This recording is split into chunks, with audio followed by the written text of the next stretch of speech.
Dans l'épisode de Demain nous appartient du mercredi 6 avril, Sarah, Camille Genot et Karim, Sami Garbi, ont retrouvé la trace du véhicule dans lequel Gabriel, Martin Mille, a été enlevé mais ils sont arrivés trop tard. Celui-ci a déjà été détruit, leur annonce un employé de la casse. Après vérification, il s'avère en réalité que la grue a eu un problème technique. La voiture n'a donc pas été compressée. En ouvrant le coffre, les policiers y découvrent un Gabriel extrêmement affaibli. À l'hôpital, celui-ci affirme au commissaire que la coupable de cet enlèvement est Garance, Esther Baldin, parce qu'elle a compris qu'il avait des doutes sur elle. Sarah et Damien, Adrien Robe, doutent de la capacité physique de celle-ci à mettre Gabriel dans un coffre de voiture. La présence d'un complice n'est donc pas exclue. Mais Karim refuse que Garance soit interrogée dès maintenant faute de preuves suffisantes, aux grandes dames de Sarah. Nord, Sahel de Figueiredo, et Charlie, Clémence Lassalas, prennent des nouvelles de Gabriel mais le jeune homme craint pour sa vie. Il a peur que Garance finisse ce qu'elle a commencé, et prévient ses amis qu'elles sont également en danger tant qu'elle ne sera pas derrière les barreaux. Surtout, il doute que la police ait pris ses accusations au sérieux. Sarah et Roxane, Raphaël Volkov, découvrent que Garance s'est inscrite sur une page privée Facebook quelques semaines après l'incendie. Elle y témoigne d'une agression sexuelle pour laquelle elle n'a pas porté plainte.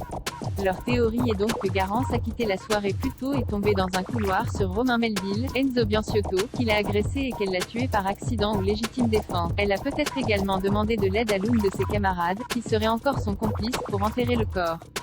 La suspecte a envoyé une vidéo à Sarah, Charlie et Olivier, Eric Stubnacker, dans laquelle elle passe aux aveux. Elle explique avoir réussi à attraper une barre en fer du chantier pendant que Romain l'agressait.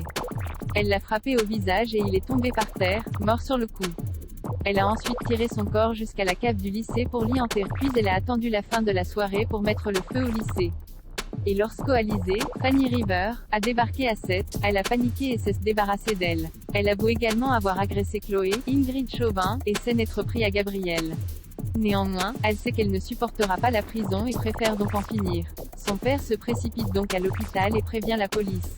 Au même moment, ce qui semble être Garance se jette dans le vide et s'écrase au sol, gisant dans une mare de sang.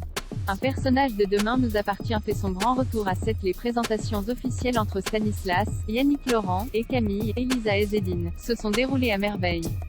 Mais l'homme veut encore profiter d'un tête-à-tête avec Raphaël, Jennifer Loret, et préfère donc décommander Chloé et Alexandre Brasseur, de la balade en mer prévue la veille. Alors que les deux courses sont en train de se préparer, Raphaël les appelle pour annuler, prétextant que son compagnon est malade. Si Chloé comprend parfaitement, elle n'est pas moins déçue, elle se réjouissait de sortir avec un autre couple. Finalement, il s'offre une balade en amoureux au port. Sauf qu'il y découvre Raphaël et Stanislas sur le bateau de celui-ci. Ce qui confirme le ressenti de Chloé à l'égard de ce dernier. Elle ne comprend pas non plus pourquoi son ami lui a menti sur cela. Elle aurait compris qu'il veuille s'octroyer un tête-à-tête. Une présence que Raphaël a observée, en se cachant derrière la barre du navire. Néanmoins, elle ne peut s'empêcher de culpabiliser. Elle a peur que Chloé et Alex les aient vus. Stanislas lui promet donc qu'il se rachètera auprès des Delcourt.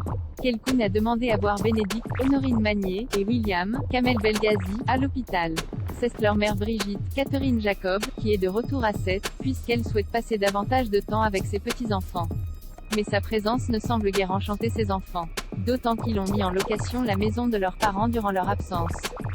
William lui suggère donc de s'installer chez Bénédicte, puisque ses filles ne sont pas à 7. En allant chez Bénédicte, elle pourra profiter de Dorian, Ryan Hubert. Mais l'ostéopathe rétorque que chez William il y a plus de place, contrairement à chez elle où il se marche déjà dessus à 3. Alors que le frère et la sœur se renvoient la balle, Brigitte comprend qu'ils ne veulent pas d'elle chez eux. Finalement, c'est chez son aîné qu'elle va crécher. À la fin de la journée, Brigitte est exténuée. Elle n'a pas réussi à faire une sieste que ce soit dans la chambre de Sophia, Emma Smet, ou dans celle de Manon, Loubia Bachelier. Elle a besoin de dormir orientée nord. Elle fait mine de vouloir prendre un hôtel. William convainc donc Aurore, Julie de Bazac, de laisser leur chambre à sa mère.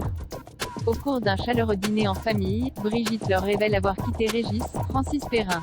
Elle l'aime mais elle ne pouvait pas continuer à vivre ainsi. Elle a besoin de se sentir libre. Elle a donc décidé de s'installer définitivement à 7. Loading widget.